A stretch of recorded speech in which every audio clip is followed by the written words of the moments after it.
Todo comenzó en aquella carretera de Galicia. Pero déjeme empezar por el principio, porque el principio donde todo se torció y donde todo, al final, se recompondría de una manera que jamás hubiera imaginado. Mi nombre es Liam Pete, tengo 28 años y hasta hace 3 meses era lo que la sociedad considera un triunfador. Arquitecto senior en una de las firmas más prestigiosas de Sydney, apartamento con vistas al puente, coche deportivo, el paquete completo. Pero cada mañana, al despertarme, sentía un vacío que ni el éxito profesional ni las posesiones materiales podían llenar. Liam, tienes todo lo que cual podría desear, me decía mi madre por teléfono desde Adelaide. ¿Por qué esa cara larga? ¿Cómo explicarle que detrás de la fachada de hombre exitoso había alguien que sentía como un fraude? Que cada diseño arquitectónico que firmaba, aunque técnicamente impecable, carecía de alma. Que cada noche me acostaba con la sensación de estar construyendo castillos de arena que las mareas llevaría al amanecer. Y entonces llegó Chloe, o más bien, Chloe se fue. Después de 3 años juntos, me dejó una tarde de lluvia, otro apartamento de Darling Harbour. No te reconozco, Liam, dijo con esa voz tranquila que tanto amé y que en ese momento sentí como cuchillos. Te has vuelto tan práctico, tan calculador. Donde antes había pasión, ahora hay planos. Donde había sueños, ahora hay presupuestos. Intenté argumentar. Por supuesto, le hablé de estabilidad, de futuro, de seguridad. Palabras suecas que resonaban en el espacio entre nosotros como monedas cayendo en un pozo vacío. No quiero seguridad, Liam, susurró mientras empacaba las últimas de sus cosas. Quiero vida y contigo. Siento que me estoy muriendo lentamente. La puerta se cerró con un clic suave, no más fuerte que cualquier portazo. Y allí me quedé, rodeado de todos los símbolos de mi ex, sintiéndome el hombre más pobre del mundo. Las semanas siguientes fueron un torbellino de trabajo excesivo y noche en blanco. Me convertí en hombres en los bares de lujo, bebiendo whisky caro solo, mirando el teléfono como si pudiera sonar en cualquier momento con su voz al otro lado. Fue en una de esas noches, revisando fotos antiguas en mi laptop, cuando encontré la carpeta Camino de Santiago. Chloe y yo la habíamos creado 2 años atrás, cuando soñábamos con hacer el camino juntos. Habíamos investigado rutas, albergues, comprado equipo. Otro sueño postergado en nombre de la productividad. Algo hizo clic dentro de mí esa noche. Tal vez fue el whisky, tal vez la desesperación, tal vez algo más profundo que no entendía. Entonces, reservé un vuelo a Madrid para la semana siguiente, sin planificar, sin investigar, casi como un acto de rebeldía contra mi propia naturaleza controladora. ¿Estás loco?, me preguntó mi socio cuando le dije que me tomaba 6 semanas de licencia. Tenemos el proyecto del museo, la presentación con el ayuntamiento. Precisamente eso, respondí, sintiendo por primera vez en años que estaba tomando una decisión completamente mía, no dictada por expectativas ajenas. El avión aterrizó en Barajas una mañana brumosa de abril. Madrid me recibió, ese caos ordenado que tiene la ciudad europea, tan diferente del trazado geométrico de Sydney. Por primera vez en años, me sentí fuera de lugar de una manera que no era incómoda, sino liberadora. Pasé 2 días en la capital, caminando sin rumbo por sus calles. Recuerdo especialmente una tarde en el Parque del Retiro, viendo a los madrileños pasear, reír, vivir, mientras yo era un espectro australiano flotando en su realidad. En una pequeña librería cerca de la Playa York, compré una guía del camino. El dueño, un hombre mayor con gafas de culo de botella, me miró con curiosidad. Australiano, ¿verdad? Si te nota en el acento, dijo mientras te envolvía el libro. Muchos de tu país, en el camino. Siempre me pregunto qué buscan tan lejos de casa. No lo sé, myself, respondí. Y era la verdad más que había pronunciado de meses. El tren a Pamplona fue un viaje aquellos de paisajes que hasta entonces solo había visto en documentales. Las montañas rocosas, los pueblos encaramados en laderas, el cielo español tan azul que y duele. En Pamplona Pasé una noche, un hostal donde conocí a otros peregrinos. Estaba Klaus, un alemán jubilado que hacía el camino por cuarta vez, Marie, una francesa que acababa de terminar la universidad, y Carlos, un español vía de una crisis de los 40. Cada persona tiene su razón para caminar, dijo Klaus, mientras compartíamos una botella de vino tinto. Algunos la buscan, otros huyen, pero al final todos encuentran lo que necesitan, aunque no sea lo que querían. Esas palabras me resonaron, aunque no las entendí completamente entonces. La mañana del inicio amaneció fría y brumosa. Saint-Étienne, baile de portera, como haber retrocedido en el tiempo. Calles empedradas, casas con entramado de madera, el sonido del río Nive de fondo. En la oficina de peregrinos, una mujer amable halló la credencial. Tu primer camino, ¿verdad? Preguntó en un inglés con fuerte acento francés. Asentí. Bueno, el camino te dará lo que necesites. Solo tienes que estar abierto a recibirlo. Crucé el portal de España y comencé a subir. Los primeros kilómetros fueron una lucha contra mi propio cuerpo y mi equipaje sobrecargado. Había traído demasiado, como si pudiera cargar con toda mi vida anterior en la mochila. Los primeros 3 días fueron una tortura física que reflejaba perfectamente mi estado interno. Caminaba con los auriculares dispuestos, aislado, ignorando los saludos de otros peregrinos. Mis pies se llenaban de ampollas, mis hombros ardían bajo el peso de la mochila, y cada noche me derrumbaba en los albergues demasiado exhausto, incluso para pensar en subir. Conocí a una mujer, payona mayor que vendía sellos para la credencial frente a su casa. Me miró con esos ojos que parecen verdaderos del Predes. Caminas muy rápido, Ils, dijo mientras estampaba mi credencial. El camino no es una carrera, es un abrazo. Tienes que dejar que te abrace. Le sonreí cortésmente y seguí mi marcha, pero sus palabras sequé todo conmigo. Entre Pamplona y Puente la Reina, el paisaje que abrió en extensiones doradas de campos de trigo era hermoso, pero yo seguía siendo un espectador desconectado, como viendo una película en la que no me permitía participar. En un albergue en Estelle, conocí a un sacerdote brasileño que caminaba descalzo, los pies en la tierra. ¿Te recuerdan dónde vienes y a dónde vas?, me dijo cuando le pregunté por su elección. Iré el dolor. El dolor te recuerda que estás vivo. Esas palabras me golpearon. ¿Acaso no era eso lo que yo estaba haciendo? Buscando dolor físico para no sentir el emocional. Llegó entonces el día que cambiaría todo. La etapa entre Estelle y los Arcos prometía ser dura, con temperaturas que alcanzarían los 35 grados. Yo, en mi arrogancia de ciudadano moderno, subestimé el clima español. Salí más tarde de lo recomendado, creyendo que mi condición física de corredor urbano le protegería. Para el mediodía, el sol castigaba sin piedad. Había terminado mi agua 2 horas antes, confiando en encontrar para alguna fuente pronto. Los primeros síntomas fueron sutiles. Un ligero mareo, visión borrosa, los atribuí al cansancio, pero luego llegar con las náuseas, el sudor frío, el corazón acelerado. Recuerdo intentar para un grupo de árboles a lo lejos, pero mis piernas ya no respondían.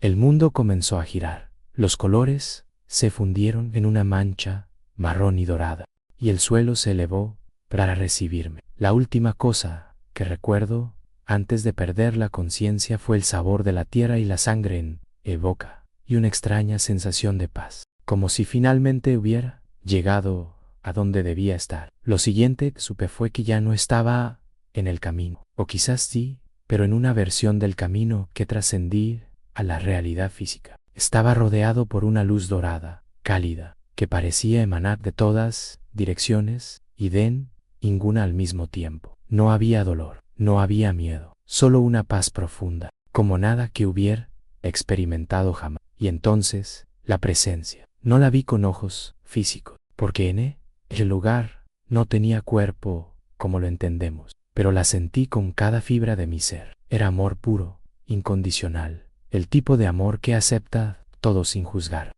que comprendes sin necesidad de explicaciones. Liam Mi nombre resonó en el espacio, pero no como un sonido. Era más como si el universo entero hubiera susurrado mi esencia. Y entonces comenzó lo que solo puedo describir como el repaso de mi vida. Pero no era como en las películas, donde ves escenas pasar como en una pantalla. Era más profundo, más visceral. Vi el día en que, a los 7 años, le dije a mi mejor amigo que no quería jugar con él porque sus padres eran pobres. Sentí el dolor que causé, no como un recuerdo, sino como si fuera el dolor mismo. Vi a mi padre llorando en silencio el día que me fui a Australia, algo que mi orgullo juvenil me había impedido reconocer entonces. Sentí su amor y su pérdida como propias. Vi cada momento en que había elegido el camino seguro sobre el camino del corazón. Cada vez que había silenciado mi voz auténtica por miedo al rechazo. Cada persona a la que había herido, no por maldad, sino por incapacidad de amarme a mí mismo lo suficiente como para amarles bien. Y entonces vi a Chloe, pero no a la Chloe de mis recuerdos distorsionados por el resentimiento. Vi su esencia pura, su alma, y entendí, con una claridad que trascendía todo entendimiento racional, que su decisión de irse no había sido un rechazo a mí, sino un acto de amor hacia y misa y hacia mi alma. Aunque no pudiera verlo entonces, ella te amó lo suficiente como para no permitirte seguir viviendo una mentira. Resonó la presencia. A veces, el amor más profundo se parece al abandono. La luz se intensificó y en su centro apareció una figura, no con rasgos definidos, pero supe instantáneamente quién era. Jesús, pero no el Jesús de los cuadros religiosos, sino la esencia viviente del amor divino. Todavía no es tu tiempo, Liam, dijo, y sus palabras eran como bálsamo para heridas que ni siquiera sabía que tenía. Tienes amor que, todavía, una obra que completar. ¿Qué obra?, pregunté. Aunque en el lugar, las preguntas y respuestas sucedían simultáneamente. La obra de ser completamente tú, de construir no con cemento y acero, sino con amor y verdad. Demostrar a otros que la transformación posible. Iré entonces, en un instante de pura gracia, entendí el propósito de mi vida. No se trataba de éxito o fracaso, de tener o no tener. Se trataba de amar y ser amado, de ser auténtico, de permitir que la luz divina fluya a través de mí en cada acción, cada pensamiento, cada creación. Volverás diferente, dijo la presencia, porque has tocado la verdad, y la verdad, una vez conocida, no puede ser desconocida. El regreso a la conciencia física fue gradual, como emerger de las profundidades del océano. Primero fueron los sonidos, el suave bip bip de una máquina, voces susurrantes en un idioma que no entendía completamente, el crujir de una puerta al abrirse. Luego los olores, antiséptico, limpieza y algo más, algo como hierbas y tierra. Finalmente, la sensación de peso, de limitación, después de la libertad del reino espiritual. Volver a un cuerpo era como ponerse un traje demasiado ajustado. Abrí los ojos lentamente. Estaba en una habitación blanca, con ventanas que dejaban entrar una luz dorada de tarde. Una mujer de mediana edad, uniforme de enfermera, estaba junto a mi cama. Buenas tardes, guapo, dijo con un acento que después sabría era gallego. Has vuelto con nosotros. Me explicaron que estaba en una pequeña clínica privada en Ocebreiro, un pueblo en lo alto de los Montes de León. Unos peregrinos alemanes me habían encontrado desmayado y con signos de golpe de calor. Llevaba 2 días en la clínica, la mayor parte del tiempo inconsciente. La enfermera se llamaba Rosa. Tenía esa mezcla de pragmatismo y calidez típica de las personas que han visto demasiado como para sorprenderse, pero no tanto como para haberse endurecido. Tuviste suerte, me dijo, mientras me tomaba la temperatura. En el camino, el golpe de calor mata gente todos los años. Alguien estaba velando por ti, respondí, y por primera vez en honra. Esa palabra tenía un significado profundo y personal. Alguien estaba velando por mí. Los días siguientes fueron de lenta recuperación física, pero de acelerada transformación espiritual. Mientras mi cuerpo se recuperaba del trauma, mi alma se expandía en direcciones que nunca había imaginado. En la habitación, contigua a la mía, estaba don Antonio, un anciano gallego que había pasado por la clínica tras una caída. Pasábamos las tardes conversando, yo con mi español limitado, él con paciencia infinita. El camino, no solo caminar, hijo, me decía mientras tomábamos café, es escuchar el viento, los pájaros, tus propios pasos, y finalmente, escuchar a Dios cuando te habla al oído. ¿Y cómo sabes cuándo es Dios el que habla? Le pregunté una tarde, por la paz que deja, respondió sin dudar. El miedo grita, el amor susurra. Aprende a distinguir los susurros. Después de una semana, los médicos me dieron el alta. Podía volver a casa, podía ir a Madrid a recuperarme, o podía continuar el camino. Rosa me acompañó a la puerta de la clínica. El aire de montaña era fresco y limpio. ¿Qué vas a hacer ahora, australiano?, preguntó. Miré hacia el oeste, en dirección a Santiago. Sentí una paz profunda, una certeza que venía de un lugar más allá de la razón. Voy a terminar lo que empecé, dije, pero esta vez voy a escuchar los susurros. Ella sonrió, como si ya lo supiera. Buen camino, Liam, que la luz te acompañe. Reanudé el camino con una mochila más liviana, no solo porque había enviado cosas innecesarias a Santiago, sino porque había dejado ir cargas emocionales que ya no necesitaba llevar. En el primer albergue, pues de Ocebreiro, me reuní con Klaus, el alemán que había conocido en Pamplona. Liam, habíamos oído que estabas en el hospital, dijo abrazándome con fuerza. Pensamos que habías abandonado. Casi, respondí, pero algo me trajo de vuelta. No les conté mi experiencia inmediatamente. Algunas verdades son tan preciosas que necesitan ser custodiadas en el silencio hasta encontrar el momento adecuado para compartirlas. Cada día era una revelación. Donde antes veía paisajes, ahora veía milagros. Donde antes veía extraños, ahora veía almas hermanas. Donde antes sentía fatiga, ahora sentía gratitud por un cuerpo que podía sentir. En Ponferrada conocí a una mujer española que hacía el camino tras perder a su hijo en un accidente. En Villafranca del Bierzo compartí mesa con un sacerdote italiano que confesaba estar en crisis de fe. En cada encuentro encontraba ecos de mi propia historia, y en cada conversación oportunidad para practicar la compasión que ahora sentía brotar naturalmente dentro de mí. La mañana que llegué a Santiago estaba nublada, con esa llovizna fina que los gallegos llaman orvallo. Al subir la última colina y ver las torres de la catedral, no sentí el triunfo que había imaginado. Sentí. Llegada a casa, en la plaza del Obradoiro, me senté en los escalones de piedra y dejé que las lágrimas fluyeran libremente. No eran lágrimas de alegría ni de despesa, eran lágrimas de reconocimiento, de recordar quién era realmente, pues de tanto tiempo de olvido. Klaus se sentó a mi lado, en silencio, poniendo su mano en mi hombro. No hacían falta palabras. En la misa del peregrino, cuando el Botafumeiro osciló majestuosamente por el de la catedral, sentí que algo se sellaba dentro de mí. No era el final del viaje, sino el comienzo. Después de la misa, frente a la tumba del apóstol, hice una promesa silenciosa: vivir auténticamente, amar incondicionalmente y recordar siempre que estamos solos, incluso en nuestros momentos más oscuros. El regreso a Sydney fue como llega para un lugar familiar, pero verlo con ojos completamente nuevos. Mi apartamento de lujo me pareció frío y impersonal. Mi coche deportivo, un capricho innecesario. Mi trabajo seguía siendo arquitectura. Pero ahora entendía que podía ser algo más que diseñar edificios. La primera persona que ella me fue a mi padre. La conversación, 2 horas. Más de lo que habíamos hablado en los últimos 5 años combinados. Siempre supe que encontrarías tu camino, hijo, dijo.